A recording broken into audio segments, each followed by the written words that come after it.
Namaste.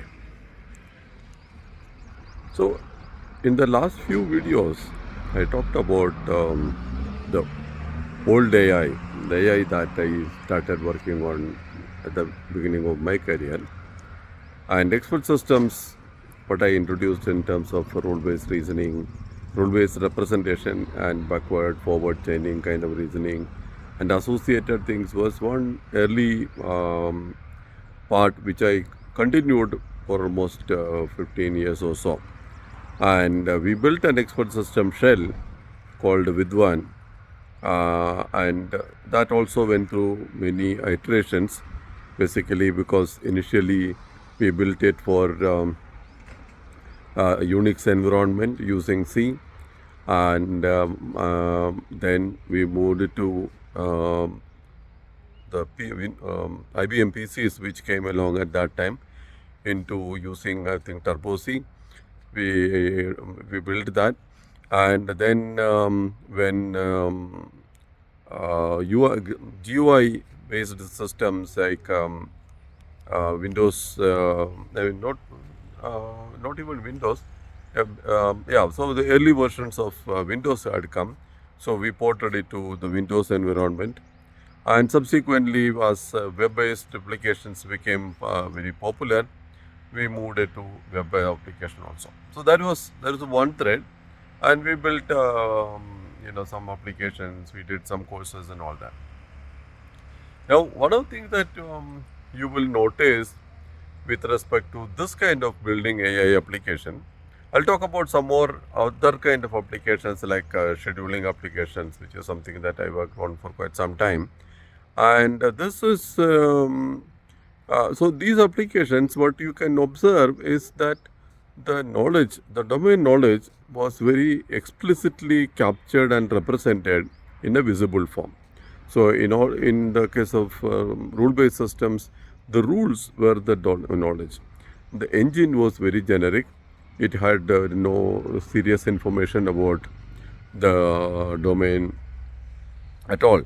So this ability was very important because I think, as I mentioned, it allowed me to make the rules or make the knowledge visible to a domain expert who can go through the knowledge without understanding the code of the how the inferencing works, and check whether the knowledge is faithful to the domain. It is actually what he wanted the system to have. And it also allowed me to build explanation capabilities because showing traces of these rules would give the user a basic idea that, oh, okay, so this is what you are trying to do, or this is why you are telling me that I have this problem, right? But now the current AI, what you notice is that the knowledge is primarily invisible. What I mean by invisible is that the system is supposed to learn what it requires from the data that is provided to it. And these are huge databases, possibly millions of records.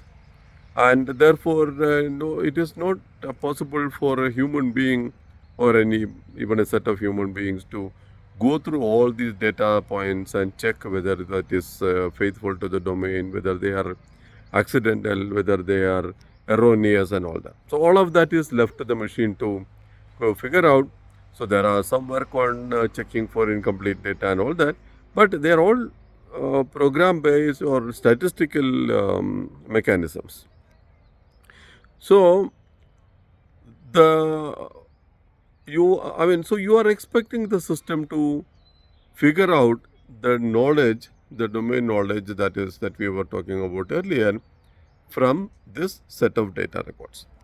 Now, what is the philosophy here? So when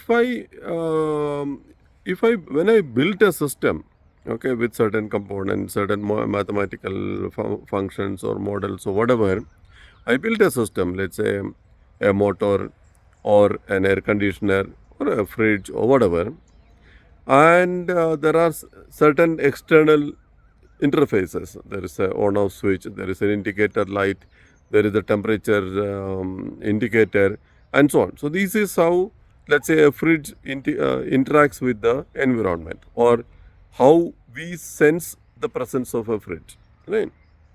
So if you have programmed this model correctly, these indicators will behave in the right way.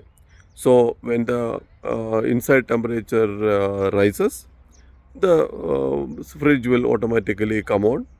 When the door is opened, the light will come on, and so on. Okay. So similarly, you can do that same thing for human beings or animals or whatever. If you understand, if you have designed or programmed the model or the system, then you have indicated that under these conditions, the system will show these behaviors. So from the model, we can observe the behavior. Now, in cases like human intelligence and those sort, the model is neither created by us nor understood by us completely. So we kind of do a reverse engineer, right? So, or when your radio goes faulty, or your TV doesn't work, or your fridge doesn't work, you go and take it to the repair person. He doesn't actually open up the inside and try to figure out what happened to the model.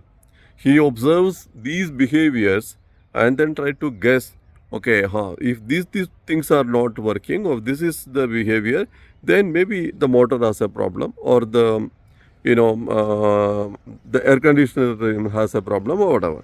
Okay, so he will figure out what has gone, how the model has not lived up to its expectation by looking at the symptoms or these observations. So when you are looking at a data driven inference, you are actually taking this to an extreme, right? You have only these observations. So you have only these observations with you, and from there you are trying to understand how the model actually is built. Okay, so if I observe, let's say, all the patient records in all the hospitals for a long period of time, I can possibly try to guess under what conditions, what diseases are diagnosed, and what treatments are advised. So, in theory, this is possible. This is conceivable to look when if you have adequate amount of these observations and the data, you can try to look at the possibility that you can a view of the model. But there are challenges. Is that the data is not necessarily representative of all the scenarios. Therefore, your model can be, the inferred model can be biased, because certain things you have not seen at all. So you take a hospital record, not every possible combination of patient situation, certain category of patients getting, certain category of persons getting certain kind of diseases, though those combinations may not necessarily be covered adequately within the data that you have, and there is possibly no way for you to know that there are combinations which are not covered, and that is where explicit knowledge capture becomes relevant, because at least I can look at the rules and say, okay, have the different combinations been covered, are all the diseases possibly covered, what conditions leading to disease or not leading to disease, are they covered? One could actually examine them. But in a data driven learning, this is actually not feasible. So whatever the data captures, you will actually try to infer some pattern, whatever is visible in that data pattern. Okay. Now, what is the problem with this again? If you remember the old curve fitting in maths, given a number of points, let's say 2 points, 3 points, 10 points, 100 points, whatever, and you are asked to fit a curve, you can fit multiple curves in that across those points, because you are not told anything about what kind of curve to fit or what characteristic that curve should have. So if I give you 10 points and I ask you to fit a straight line, you will find that lot of points actually don't, you can't actually put it on the same line. So you make compromises and say you look at the best fit. You say, okay, these are outliers. Now, on what basis are you saying that they are outliers? You are only looking at maximum number of points being covered through that line. Okay. So this is a purely statistical way of looking at the data. Maybe the points that you actually declared as outliers and wrong were actually some real core knowledge points, very specific occurrences which possibly are not very common or whatever. So the knowledge that drives the domain is there in the data set that is given to you or that you are giving to the system, but that data, extracting that and figuring out that this is the knowledge which is actually representing the domain is tricky. Okay, so I'll hold it for here, and I will continue that in the next session.